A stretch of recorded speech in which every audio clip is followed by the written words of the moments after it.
All right, so how are you guys doing? Good, great. Good. Yeah? Good. So, How are you? I'm good. I'm doing good. I figured since we have so much time on our hands, or hand, Yeah.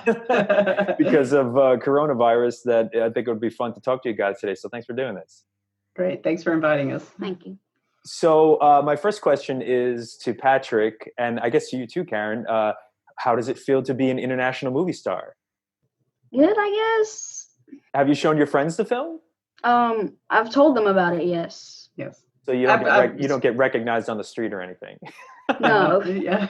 Although when you did go to Camp Woodward, you were bragging about it. You were telling people about it. Right? Yeah. I was curious your thoughts about the film and also just about being limb different, because when I first interviewed you, you were pretty young and you were just kind of wanted to run around and play and just do stuff. And you weren't really even thinking about any of this stuff, which was great because that actually showed me like a completely different side of you were more comfortable with yourself than I was at that time. And that was just amazing to me to see. So that taught me a lot. But now that you're older and you've seen the film, like, what do you think about it and kind of the themes in it and your part? Talk about that a little bit. I like the film. Like, it's kind of rare to see a documentary about a lot of people that are missing a limb. And I just kind of like that. And like, the part I kind of liked the most was my part. And I don't know why, it was just like so energetic when I was just a tiny little kid. So are you feeling now that you're getting older, like, do you notice there's more things about having a limb difference that you really didn't think about when you were a kid? I mean, obviously, I think you're still a little too young to be dating, but I don't know, maybe you're thinking about girls I have a and stuff girlfriend, like yeah. that. You have a girlfriend. Whoa. All right. Okay. So did that kind of stuff, because, we didn't talk about that when I first interviewed you because you were younger. So did you worry about that kind of stuff? Like, what does your girlfriend think about your limb difference? Like, were you worried when you started talking to girls that could maybe be an issue? I didn't really worry. My girlfriend, she doesn't really care that I have one hand. She just doesn't think that it's anything different. She's just fine with it. She's just really nice. Okay, well, that's good. Well, let me ask you, Karen, now that Patrick's getting older, are there any things that are different that you might have thought when he was younger were going to go one way, but now they've gone the other? I have more confidence in myself helping him, and I have more confidence in Patrick. When he was younger, I worried about, was there things that he could or couldn't do versus the things that he can do now. Now I'm not worried about him. When he was younger and when he was first born, I worried about how he would just be able to make it, I guess, in life. And I was worried about just him doing little things. But now I don't worry about him really near as much. Well, that's good. Well, I was worried actually, because when we filmed, I really didn't know what we were going to talk about. I mean, obviously I had an idea, but since Patrick was so busy just kind of running around and being secure in his own self, the conversation really kind of turned towards between you and I. I'm just curious, Nikki and I were talking in the car because both of us really kind of never did any kind of camps or kind of anything like that. Is it nice also when he just gets to be a boy and kind of do his own thing and figure out things on his own? Yes. And for me, it was that day was such a realization because, like I say in the film, like I really didn't know how I felt about the camps because I hadn't done that, and then seeing how confident Patrick was, that just completely changed my whole perspective, and even talking to you about it. I think this limb difference camps helped a little bit, but not a lot. Like, I just kind of enjoyed seeing people there that's missing a limb like me. But now I've gone to so many camps. My mom points out a camp, and I'm like, Mom, you don't have to ask every single camp every single year. Before I made the film, I would be like, why? That's weird. Why would I hang out with someone just because they're also missing a limb? But now having made the film and meeting all of you guys and even through the Lucky Finn Project, like meeting so many other limb different people, like there is a lot in common, and it is nice to be friends with people that you can relate to and stuff. Oh, one thing I did like about your film is that it was raw, and that it told, you expressed your true emotions in the film. I don't know if I really feel a bond with other amputees yet, maybe. And I think it's because I don't really have that view of myself. I never wanted to embrace being different. that kind of gave Patrick something to work with as well, as far as, you know, how he could deal with his own emotions, not only his own daily life, but how you felt. And I know when your mother was talking and she mentioned something about you being disabled, that kind of got to Patrick a little bit. He's like, I'm not disabled. He's not disabled. He's got a totally different, you know, perspective of what's disabled, and missing a hand to him is not disabled.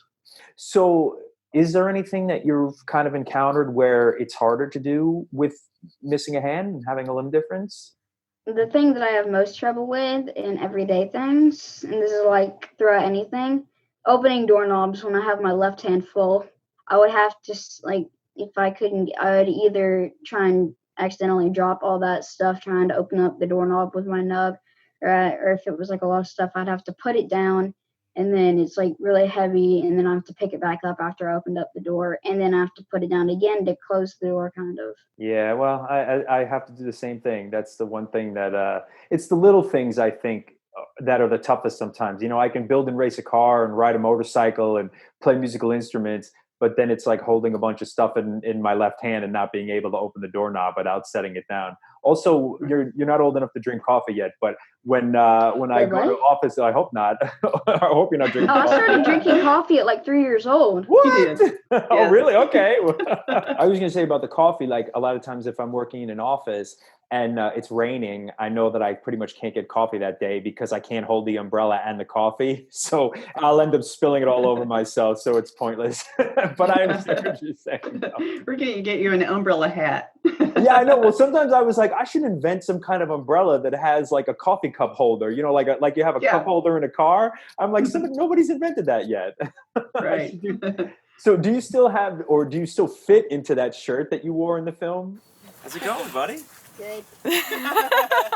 He put his shirt on just for you. Hey, I like it.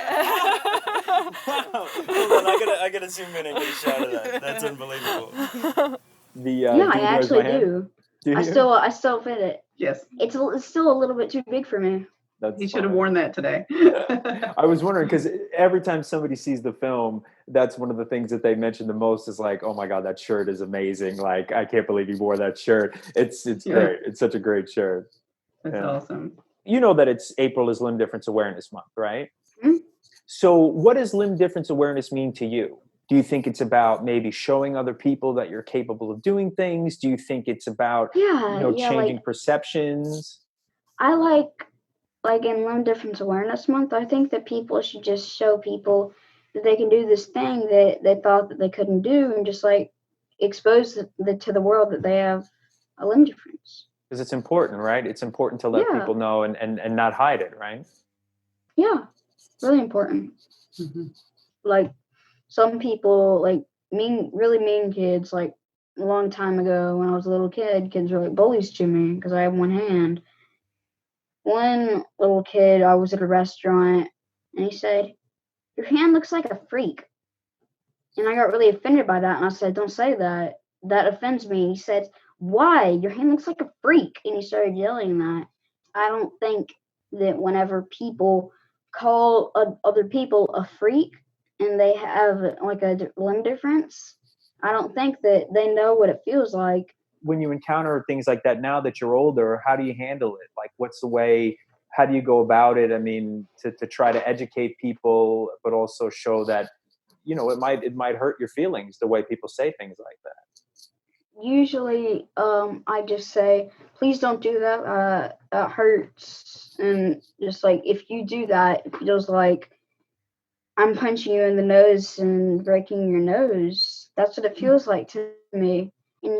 And they usually just apologize.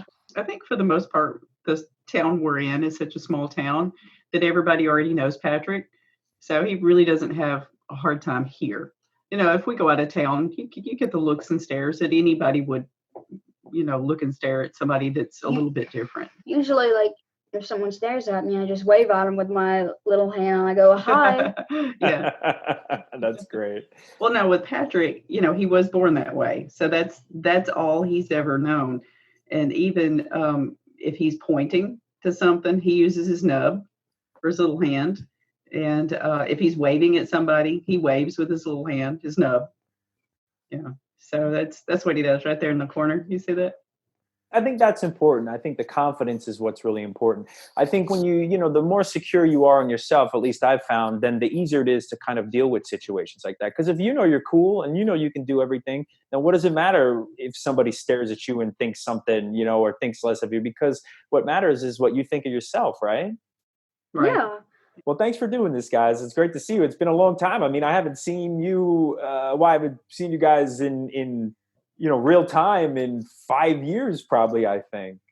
Yeah, it's been a while. Yeah. Yeah, he'll be 12 in 2 weeks. So. Wow. Mhm. Crazy. Getting big, kid. You're getting big. Thank All you. right. Well, thanks again for doing this, and I appreciate it. Okay. All Thank right, you. thank you. All right. See ya. Have All a good right. night. Bye-bye. All right, bye. Bye.